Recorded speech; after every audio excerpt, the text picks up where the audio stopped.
Okay. All right. So, let's do this.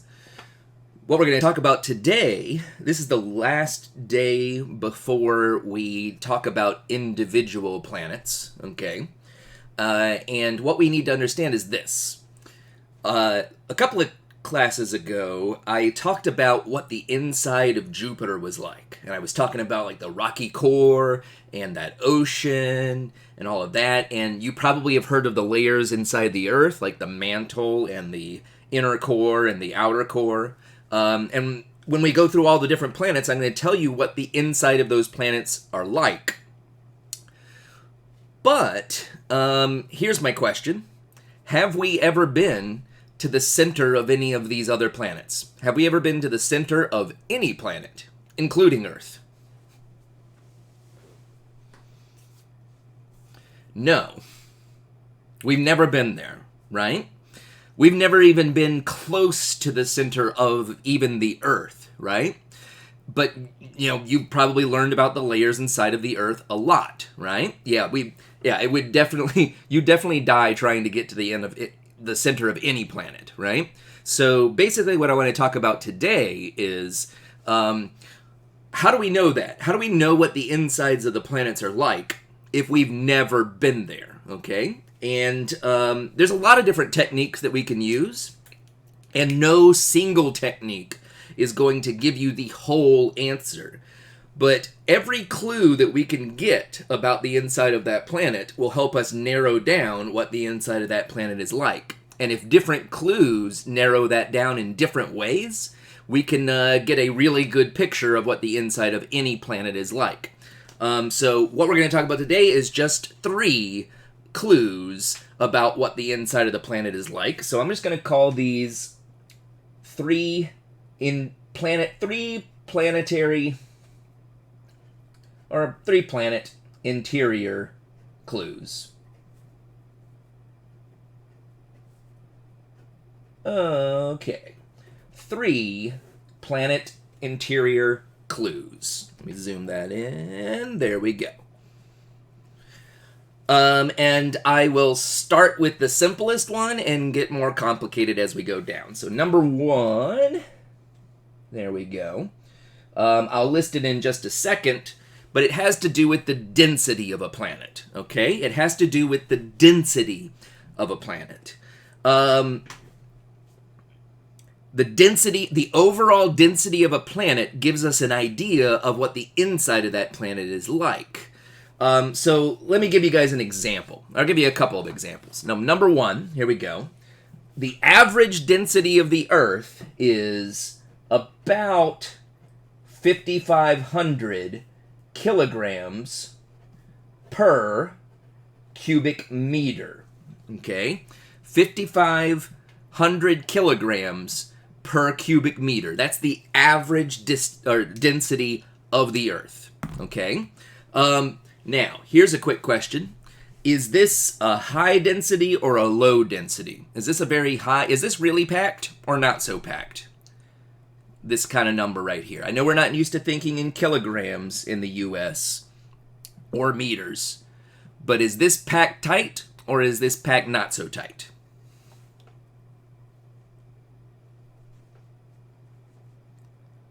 Let's see what we got. Yeah, that's really packed, okay? That's really, really, really packed, okay? Let me give you guys a good example, okay? I want you to imagine a cubic meter, okay? Now, what is a cubic meter? Well, imagine a box, and that box is like a square box, where each side of the box is a meter long. And if you don't know how long a meter is, it's a little bit longer than a yard, okay? So, like, imagine sort of like the length of your arm plus a little bit. So that's how wide the box is. That's also how tall the box is. And that's also how deep the box is. Okay. Now, do any of you guys happen to know how many kilograms an average person is? How many kilograms is an average human being? How many, roughly, if we were going to guess, how many kilograms are people? Yeah, it's okay. Again, I know that we're not used to thinking about kilograms, so I'll go ahead and give you that one. Oh, that's a good one. About 60, 65. That is roughly a human, right? 60, 65, in the 60s. Let's say we're dealing, just to make this math a little bit easier, let's say we're dealing with a bunch of skinny guys, okay? Let's say we're dealing with a bunch of skinny guys, so they're a little bit less than average. Let's say that we're dealing with guys that are about 55 kilograms. Maybe they're short and a little bit skinny. Not crazy. A human being could be like that. So here's we got to do a little bit of math here, okay? If the average density of the Earth is 5,500 kilograms per cubic meter, that means we're saying that in our cubic meter box, if we were to fill it up with Earth, it would be 5,500 kilograms in that box. So let's do this little bit of math here to get an idea of how packed that is. If a skinny guy is 55 kilograms, if we want to get 5,500 kilograms in our box, how many of these skinny guys are going to have to go into that box? How many of these skinny guys are we going to have to pack into that box? Yay! 100! Hard math, guys. Good job. 100 guys. Now, if you were to squeeze 100 people into that box, what would happen to those people? What would happen to those people if you squeezed 100 people into a box that was only a meter tall, a meter wide, and a meter deep? Yeah, they're dead. They're dead. They're horribly dead. You would have to like liquefy these people. It would be like us doing this. That's a horror movie, right? That's like Death Box, the box we put too many people in. Like, that's the tagline, right? So, my point being, you really gotta pack stuff to equal the density of the Earth. Okay, now, how does this help us figure out what the inside of a planet's like? Let me give you a different situation. Let's say I gave you guys as a homework assignment, let's say I gave you a cubic meter box. And I say, I want you to fill it with rocks, okay? I want you to fill it with rocks. And I don't want there to be any air pockets. So when you put the rocks in, let's just like jackhammer them so that they break apart and fill in the air gaps, okay? So I ask you to just totally fill that thing with rocks. So now you've got, it's rocks everywhere. Boom, boom, boom, boom, boom, boom, boom, boom. And you got all of your rocks from Earth. So if this is the density of the Earth on average, how many kilograms should be in this box? If you filled it up and you turned in your box full of rocks, how many kilograms, if you filled it up with Earth rocks, how many kilograms does it seem like should be in that box, that cubic meter box?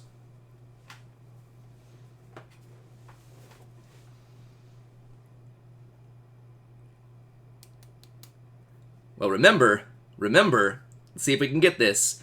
If this is the average density of the Earth, saying that there's 5,500 kilograms per cubic meter, and you just filled up a box that was a cubic meter, yeah, 5,500. Seems like it should be, here we go, should be 5,500 kilograms.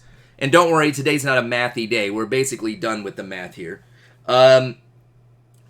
But if I actually took the mass of your box, like if I took your box and put it on a scale, then we would actually find on that scale, it would tell us, this box is actually only 3,000 kilograms.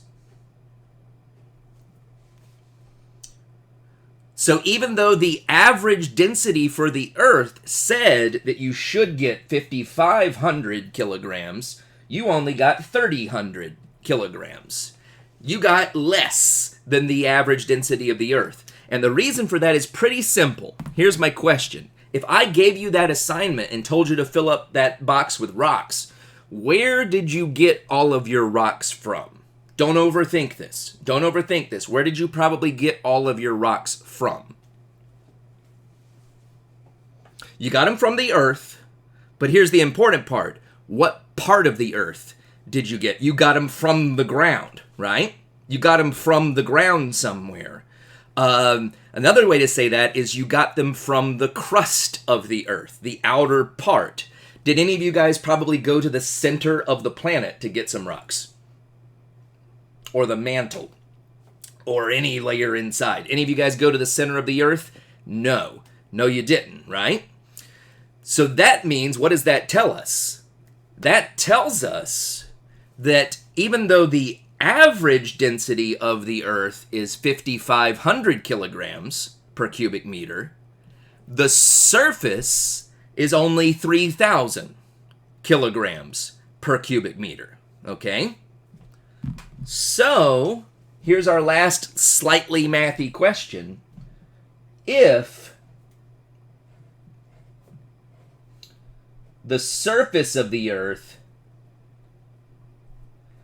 has a lower density than the overall density of the planet, this is what the average is for the entire Earth, but this is what we're seeing on the surface. What does that tell us about the core of the Earth?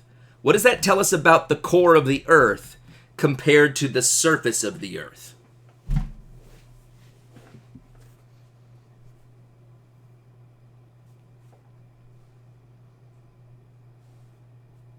Yes.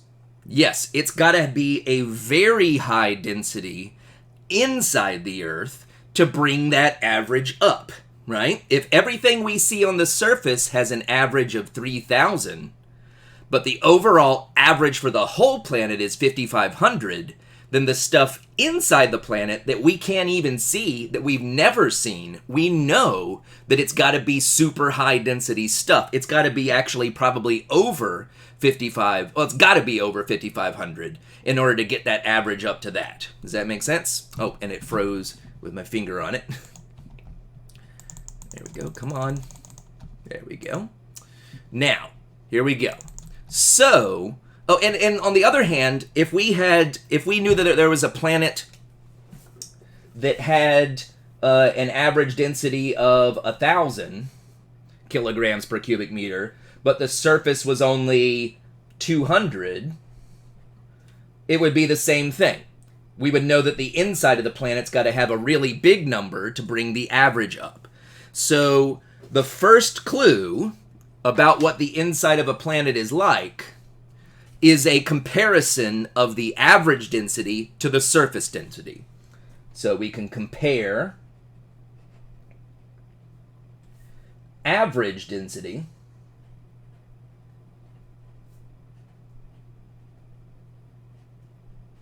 to the surface density.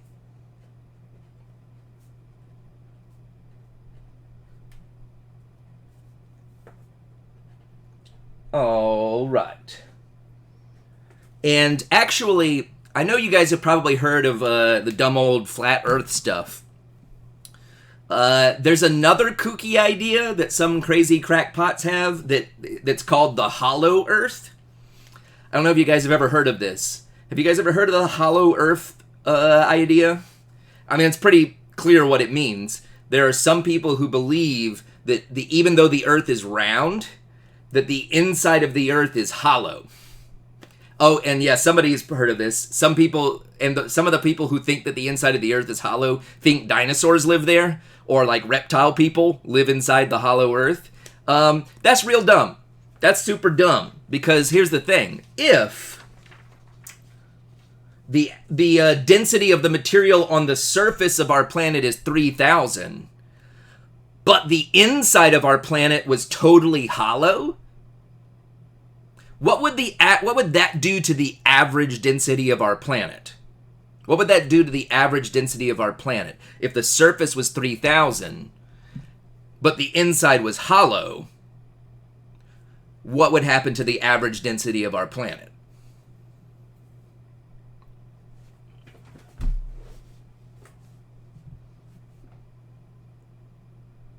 Yeah.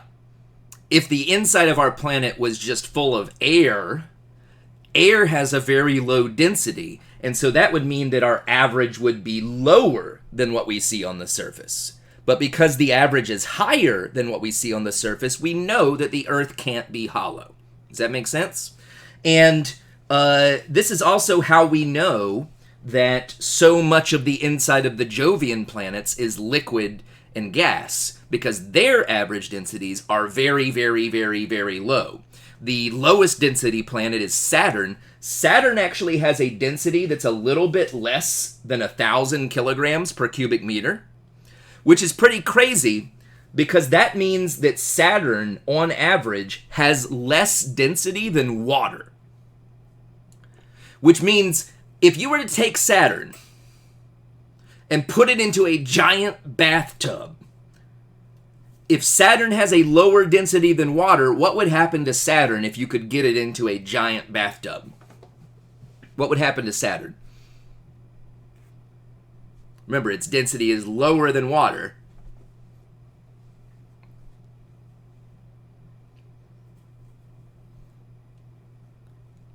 Yeah, I'm thinking you guys are going to get it. Well, you would need a big bathtub. Well, let me give you a hint. If you put something with a higher density than water into water, it sinks. If you put something with lower density than water into water, what happens to it?